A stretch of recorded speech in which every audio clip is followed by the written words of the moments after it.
حضرت امام حسن بصری جو کہ تابعین کے سردار ہیں اور حضرت عبداللہ بن عباس رضی اللہ تعالیٰ عنہ کے شاگرد ہیں، چونکہ صحابہ کے لحاظ سے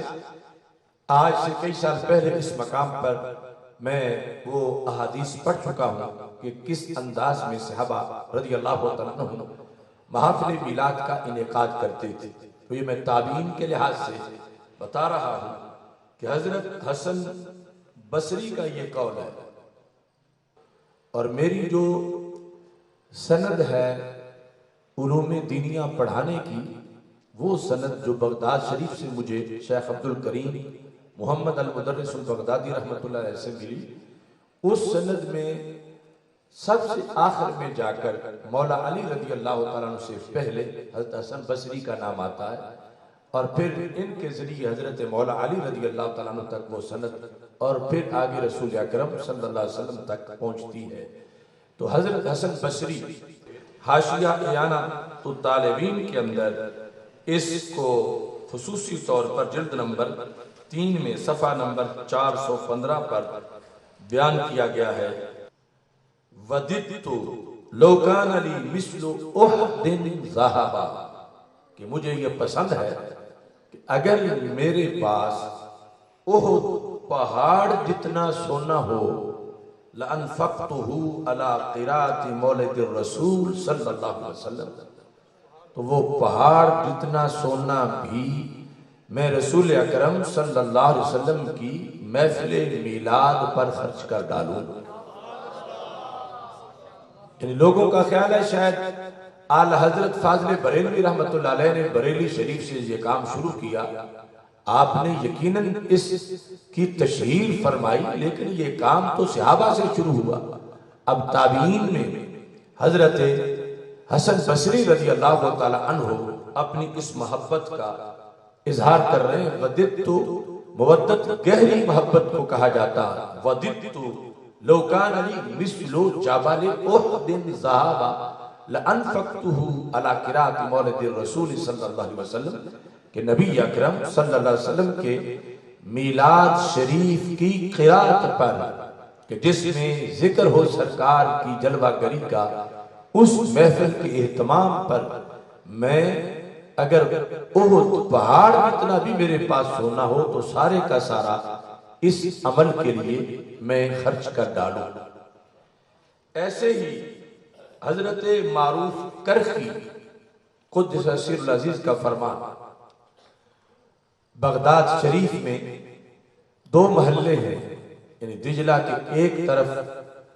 جانب روصافہ ہے اور دوسری طرف جانب کرخ ہے، اور کرخ والی جانب میں حضرت معروف کرخی رحمت اللہ علیہ کا مزار شریف ہے. اور یہ معروف کرخی جو ہے یہ بھی اولین اولیاء کرام میں سے ہیں، اور میری بغداد شریف والی سند ہے اس کے اندر حضرت معروف کرخی کا بھی نام آتا ہے. تو ہم جن کی دلیل پیش کر رہے ہیں ان تک ہمارا سند کے ذریعے بھی رابطہ ہے. یعنی حضرت شیخ عبدالکریم مدرس البغدادی، ان کے استاد، ان کے استاد کے استاد، اس طرح چلتے چلتے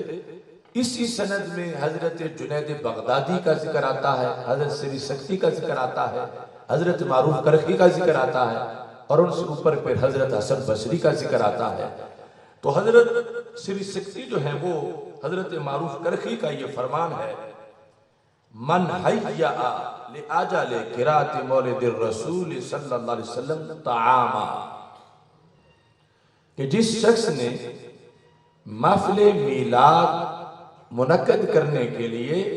کھانا تیار کیا، وجمع اخوانا، اور اپنے دوستوں بھائیوں کو اکٹھا کر لیا،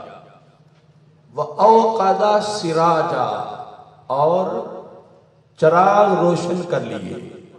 کیونکہ یہ اس وقت کی بات ہے جب ابھی بجلی کا کوئی تصور نہیں تھا،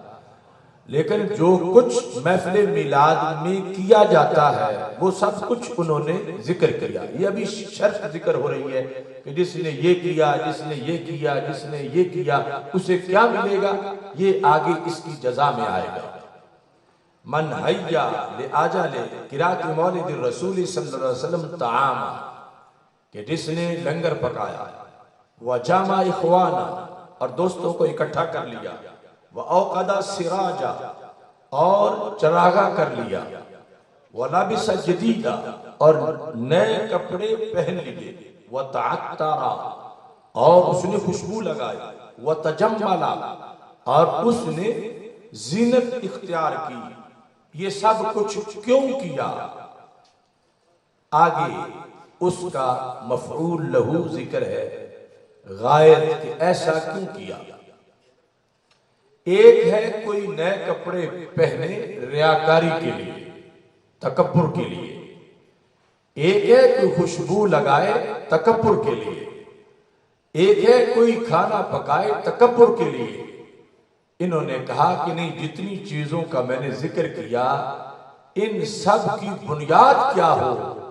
کہتے ہیں تعظیما لمولد الرسول صلی اللہ علیہ وسلم۔ ان سارے کاموں کا مقصد سرکار کی آمد کی تعظیم تھا۔ تعظیم کا معنی ہوتا ہے کسی کی بڑائی کو بیان کرنا، یعنی یہ چراغ جلا کے بتا رہا تھا کہ یہ رات عام رات نہیں،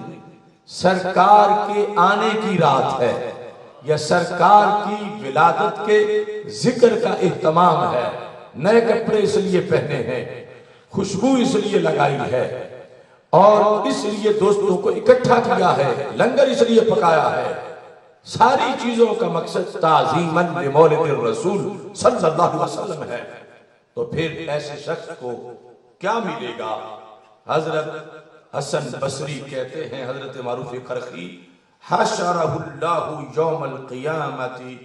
مع الفرقۃ الاولی من النبیین، کہ قیامت کے دن رب ذوالجلال ایسے شخص کو نبیوں کی سنگت عطا فرمائے گا۔ وَكَانَ فِي أَعْلَى عِلِّيِّينَ، اور اس کا جنت کا مقام نارمل سا مقام نہیں ہوگا، حالانکہ نارمل جنت بھی بڑی قیمتی ہے۔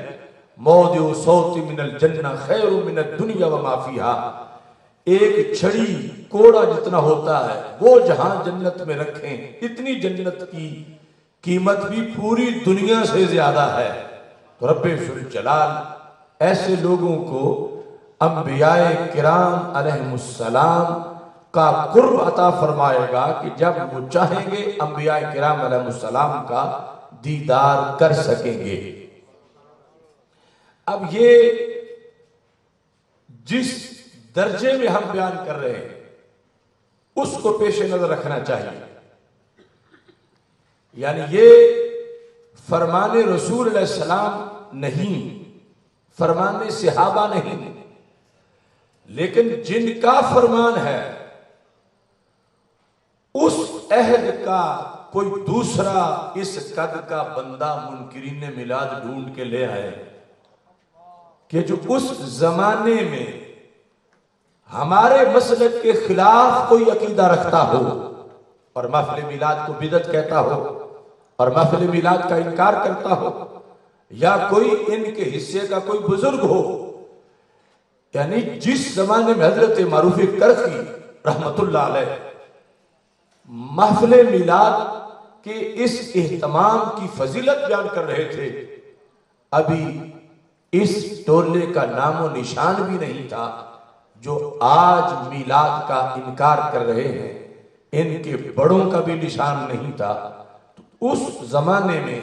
حضرت معروف کرخی رحمہ اللہ تعالی، حضرت حسن بصری رحمہ اللہ تعالی، رسول اکرم نور مجسم شفیع معظم صلی اللہ علیہ وسلم کے نام کی اس محفل کا عنوان قائم کیے ہوئے تھے۔ آج ان لوگوں کی دھاندلی تو یہ ہے کہ شاید صدی، 1.5 صدی، 2 صدی، 4 صدی سے پہلے اس نام کا کوئی جلسہ ہی نہیں ہوتا تھا، جبکہ ہم حضرت معروف کرخی سے ثابت کر رہے ہیں، حضرت حسن بصری جو تابعی ہیں ان سے ثابت کر رہے ہیں۔